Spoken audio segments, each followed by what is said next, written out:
Welcome to the Real Indie Author Podcast, the show for fiction writers who are tired of burning out on advice that doesn't fit how we're wired. I'm Frankie, and I'm burning the Bookmill. Let's build your engine together. The Bookmill works, and I still want to burn it down. So what is the Bookmill? Well, the Bookmill is this formula where we can write X amount of books a year, and we can actually hit a full-time author business. Now, the thing is that it works. Now, it didn't work for everybody, but it worked for a lot of us. And it was great. It felt good, but not everybody was able to maintain that stamina because, look, we're not talking about sprinting here. Like, we're not trying to run really fast or write a ton of words in a short amount of time because we're going to have an opportunity to pause at the end. Is the fact that we have to write X amount of books and then we have to keep that up. And so the cost of it is that a lot of authors, good authors, burnt out. And there's this ick that goes with it in that when they burnt out, when we burnt out, it really felt like we weren't good enough. Our stories weren't good enough. Our ability to write wasn't good enough. Our covers weren't good enough. Our blurbs weren't good enough. And our author business wasn't good enough. So maybe we weren't good enough to be in the author business. And so when I came back into this after taking a 4-year break, it was almost 5. It was almost 5 years, but it was a 4-year break. And I came back into it and I was reassessing everything that I had. And yeah, my books weren't the highest grade. My covers were, they were passable. They weren't great, but I've seen terrible covers that sell books in a lot higher quantity than mine. And I was looking at the blurbs and yeah, my blurbs needed to be worked on. And I was looking at a whole bunch of different things and I realized that I was good. I have never been a great writer. And I hope that one day I will be, and I'm going to continue working on that in order to be a better writer. And I can already tell that I have made huge improvements in that area. But what I had was definitely good enough to build sustainability. And the only thing that I really needed to do was tweak things. I needed to tweak keywords and blurbs and refresh my covers, which I did. And all of that helped. And now I'm getting organic sales again. And that's great. But the myth of the Bookmill is that if you are good enough and if you are capable of putting your butt in the chair every day and getting words out every day, you can build a sustainable business. And that is true. And I freaking hate that, but it is true. The reason why it works is because you're routinely working on building a product. Okay. And at the end of the day, books are a product. Now, they're also an experience because readers are buying the product for the experience.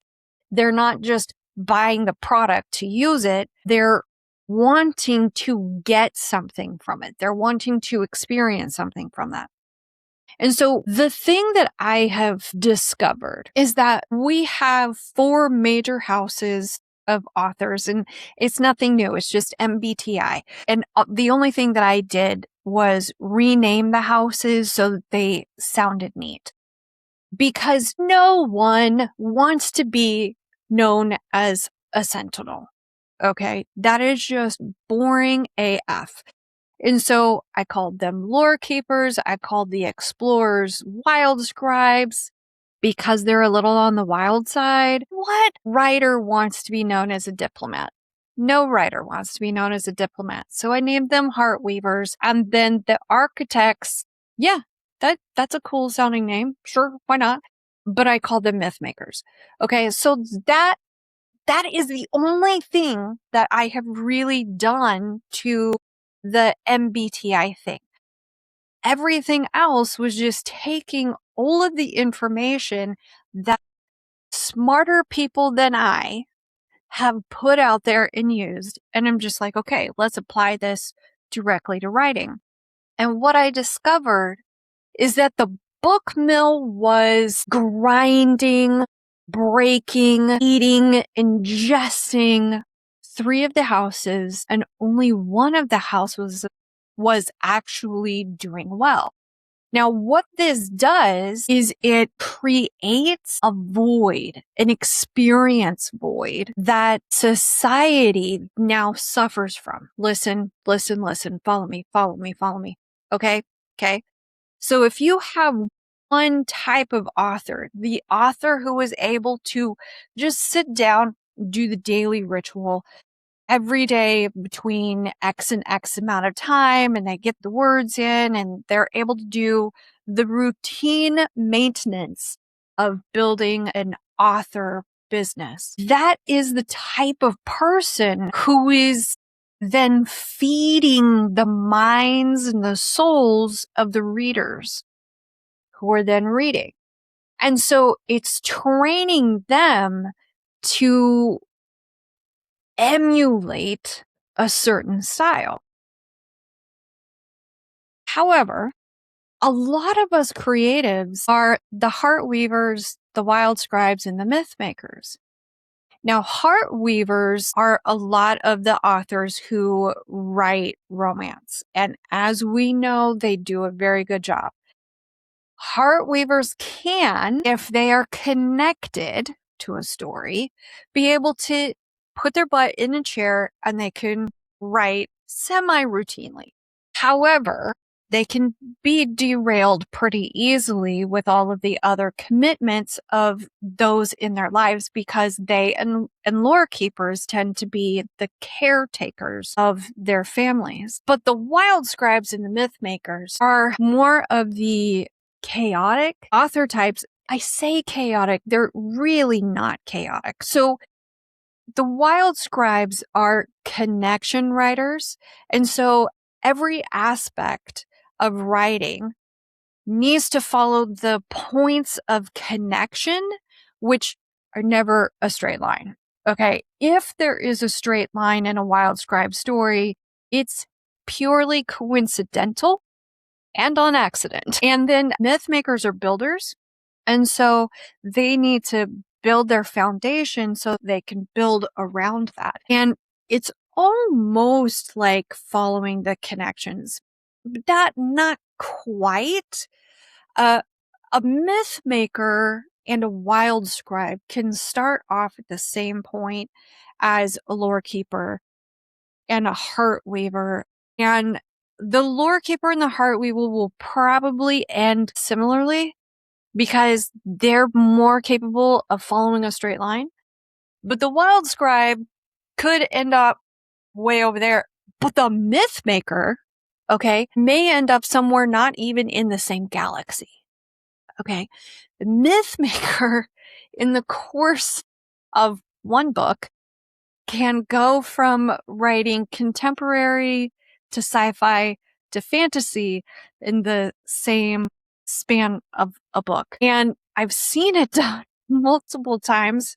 I may have done it my own self. It is very interesting. It's very interesting. But back to the Bookmill.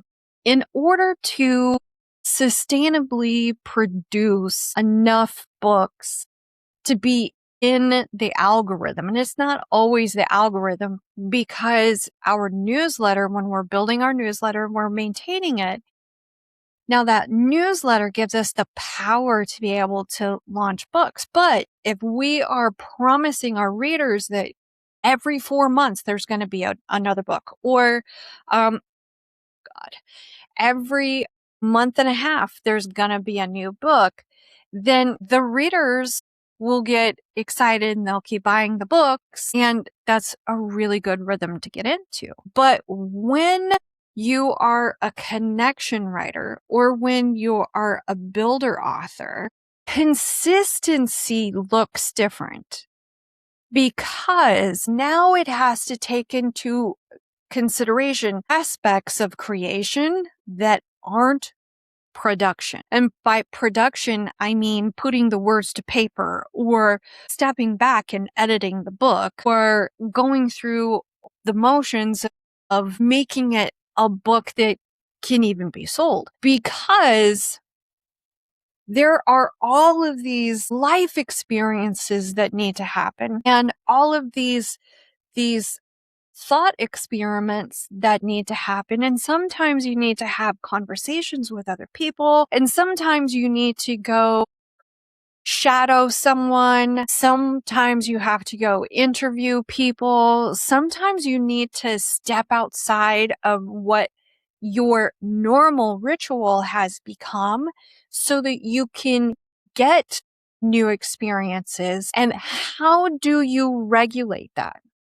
How do you put boxes and constraints on that so that you can keep yourself in a schedule? There are ways to do that. I'm not telling you that it's impossible. I'm just stating that it is a little bit more complex and it challenges the validity and necessity of the Bookmill as a qualifier for success for some authors. The one thing that I will say is that when you're trying to build your author business, it's very important to understand what your goals are. Now, I want to be the author who makes $1 million so that I can go around the world and I could do paranormal investigations across the country, maybe in different countries. I would really love to do that. That would be so much fun. And, I want to visit a whole bunch of different places and I want to meet a bunch of different people. I want to collect a bunch of different people. That all requires money and free time. So I have my goals, but the reality is the first stepping point for me is just to have my author business be a reliable part-time income for now, because I'm starting from the ground level. And I already know, I know as my shortcomings that writing a highly marketable book is sometimes challenging for me because my superpower is not a superpower. It is taking an idea and from one marketable genre and then skipping totally to another in the span of a single book, which just leaves a lot of readers going, what? That doesn't even make sense. And so part of that is just me managing myself so that I can make this sustainable. Okay, so the quickest thing and the easiest thing that I can tell you to do is to figure out what your author house is. Are you a lore keeper? Are you a heart weaver? Are you a wild scribe? Or are you a myth maker? Because each one of those has different strengths and it has different weaknesses. Well, you can plan for your weaknesses and build on your strength if you know what it is that you're working with.